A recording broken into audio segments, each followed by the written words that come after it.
بسم الله الرحمن الرحيم. يا بني إسرائيل اذكروا نعمتي التي أنعمت عليكم وأني فضلتكم على العالمين.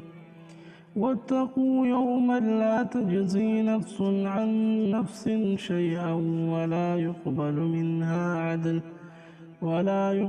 منها عدل ولا تنفعها شفاعة ولا هم ينصرون. وإذ ابتلى إبراهيم ربه بكلمات فأتمهن قال إني جاعلك للناس إماما قال ومن ذريتي قال لا ينال عهد الظالمين. وإذ جعلنا البيت مثابة للناس وأمنا واتخذوا من مقام إبراهيم مصلى وعهدنا إلى إبراهيم وإسماعيل أن طهرا بيتي للطائفين والعاكفين والركع السجود. وإذ قال إبراهيم رب اجعل هذا بلدا آمنا وارزق أهله من الثمرات من آمن منهم بالله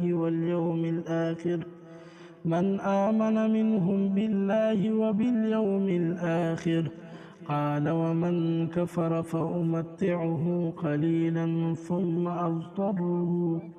ثم أضطره إلى عذاب النار وبئس المصير. وإذ يرفع إبراهيم القواعد من البيت وإسماعيل ربنا تقبل منا إنك أنت السميع العليم. ربنا واجعلنا مسلمين لك ومن ذريتنا أمة مسلمة لك وأرنا مناسكنا وتب علينا إنك أنت التواب الرحيم. ربنا وابعث فيهم رسولا منهم يتلو عليهم آياتك ويعلمهم الكتاب والحكمة